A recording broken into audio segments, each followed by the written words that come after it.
राजनीति से जुड़ी खबरें देखने का सिर्फ 9 सेकंड न्यूज में। गोरखपुर में संघ प्रमुख मोहन भागवत के दौरे का तीसरा दिन आज 18 से 40 साल के युवाओं को बौद्धिक सत्र में संदेश देंगे। संघ प्रमुख मोहन भागवत युवाओं को समाज के प्रति करेंगे प्रेरित। सीएम योगी और संघ प्रमुख मोहन भागवत की हो सकती है मुलाकात। 5 दिन के गोरखपुर दौरे पर हैं संघ प्रमुख मोहन भागवत। लोकसभा चुनाव में यूपी के निराशाजनक प्रदर्शन पर हो सकती है चर्चा।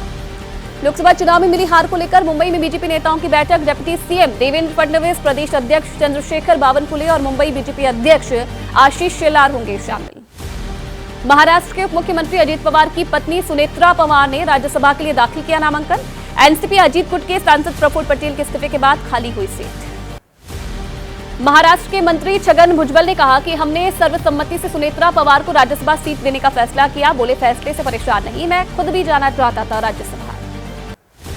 शिवसेना उद्धव गुट की नेता प्रियंका चतुर्वेदी का बयान। कहा, महाराष्ट्र में गद्दारों को जनता ने दिखा दी है जगह। हम सभी 288 सीटों पर कर रहे तैयारी। गठबंधन में रहकर ही लड़ेंगे और जीतेंगे।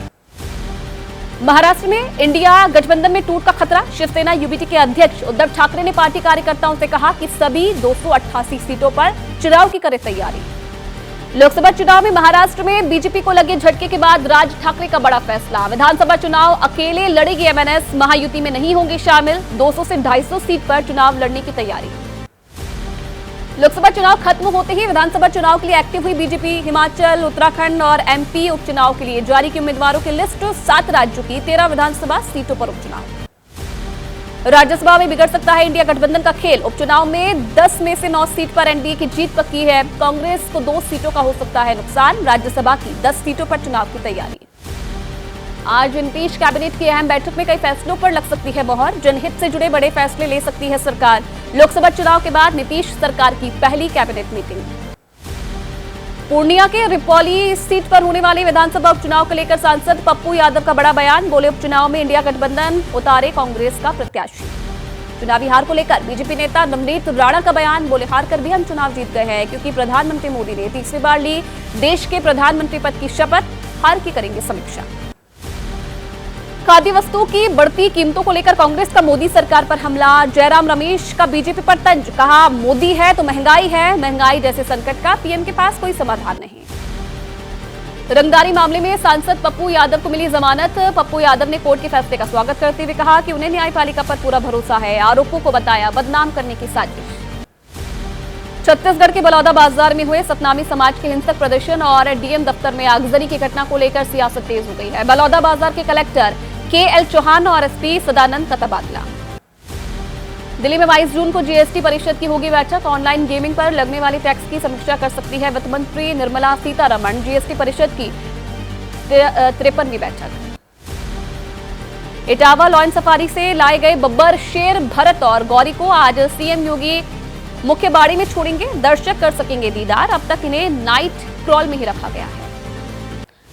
बकरीद पर सड़क पर नहीं होगी नमाज। सीएम योगी ने बैठक में अधिकारियों को निर्देश दिए हैं। कानून व्यवस्था और नमाजियों की सुविधाओं के संबंध में अधिकारियों के साथ बैठक। उपेंद्र कुशवाहा की एनडीए को सलाह। कहा, चुनाव हार की समीक्षा हो लेकिन ऐसी बातें पब्लिक डोमेन में ना जाएं, इससे आपसी रिश्तों में पड़ता है असर। विरोधी आग में घी डालने के लिए बैठे हैं। उपेंद्र कुशवाहा की ट्वीट पर बवाल शुरू हो गया है। आरजेडी प्रवक्ता मृत्युंजय तिवारी का बयान। कहा, उपेंद्र कुशवाहा जितना भी छुपा ले लेकिन सच नहीं छुपेगा। एनडीए का असली चेहरा सबके सामने आ गया है। लगातार तीसरी बार एनएसए बनाए गए हैं अजीत डोभाल। पीएम मोदी के प्रधान सचिव पद पर बने रहेंगे पीके मिश्रा। कैबिनेट मंत्री का मिलेगा दर्जा। अमित खरे और तरुण कपूर भी बने रहेंगे पीएम के सलाहकार। कांग्रेस सूत्रों का दावा, मोदी सरकार को बताया पंगु। कहा, जब चाहे गिरा सकते हैं सरकार लेकिन वर्तमान जनादेश को लेकर विपक्षी दल अपनी भूमिका निभाएंगे। आप सांसद संजय सिंह का बीजेपी पर बड़ा आरोप। कहा, अग्निवीरों के बाद यूपी में पुलिस की भर्ती ठेके पर की जा रही है। यूपी में पुलिस भर्ती पेपर लीक से 60 लाख बच्चों का भविष्य बर्बाद। एआईएमआईएम प्रमुख असदुद्दीन ओवैसी का आरएसएस पर बड़ा हमला। बोले, नतीजों के बाद मुल्क के कई हिस्सों में मुसलमानों पर हमले हो रहे हैं। कहा कि क्या संघ परिवार मुसलमानों से बदला ले रहा है। मनोज जरंगी ने खत्म किया अनशन। विधानसभा चुनाव लड़ने के संकेत भी दे दिए हैं। महाराष्ट्र सरकार के प्रतिनिधिमंडल ने जरंगी से मुलाकात की। सरकार को 1 महीने का अल्टीमेटम दिया। 15 जुलाई से गोवा विधानसभा का मानसून सत्र होगा शुरू। 21 दिन तक चलेगा सत्र। मंत्रिमंडल ने सत्र को दी मंजूरी। सीएम प्रमोद सावंत ने कहा, छोटा नहीं होगा सत्र। और चलिए 9 सेकंड न्यूज में अब वक्त है कुवैत हादसे से जुड़े अपडेट जानने का। कुवैत में हुए हादसे में मारे गए लोगों की हुई पहचान। 45 भारतीय और फिलीपींस के 3 नागरिकों के शवों की शिनाख्त हो चुकी है। हादसे में 49 विदेशी श्रमिकों की मौत, 50 लोग हुए थे घायल। भारतीय श्रमिकों के शवों को लेकर विशेष विमान केरल के कोच्चि हवाई अड्डे पहुंचा। कुवैत में हुए भीषण अग्निकांड में 45 भारतीय श्रमिकों की मौत हुई। कुवैत पहुंचे भारत के विदेश राज्य मंत्री कीर्तिवर्धन सिंह जाबिर अस्पताल में भर्ती 6 घायल भारतीयों से मुलाकात की है। हर संभव सहायता देने का आश्वासन भी दिया है। कुवैत में हुए भीषण हादसे के बाद से बिहार के दरभंगा के रहने वाले कालू खान लापता, परिजनों का रो रो का बुरा हाल, परिवार का नहीं हो पा रहा संपर्क। बुधवार रात हुई थी बातचीत। कुवैत में केरल की स्वास्थ्य मंत्री वीना जॉर्ज हादसे की जानकारी लिए। दर्दनाक हादसे में मारे गए 45 भारतीयों में केरल के 23 लोग शामिल। जैसे ही घड़ी का काटा दोपहर 2:30 पे आए, बबीता जी का दिल सास बहू साजिश के लिए मचल जाए। और ये है इनकी बहू, पूरे दिन ऑफिस की टेंशन हो जाए गॉन जब ये करें अपना फेवरेट शो फ्री टाइम पे ऑन।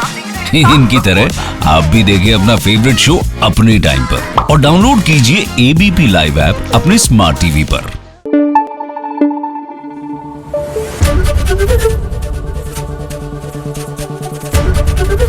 एबीपी न्यूज आपको रखे आगे।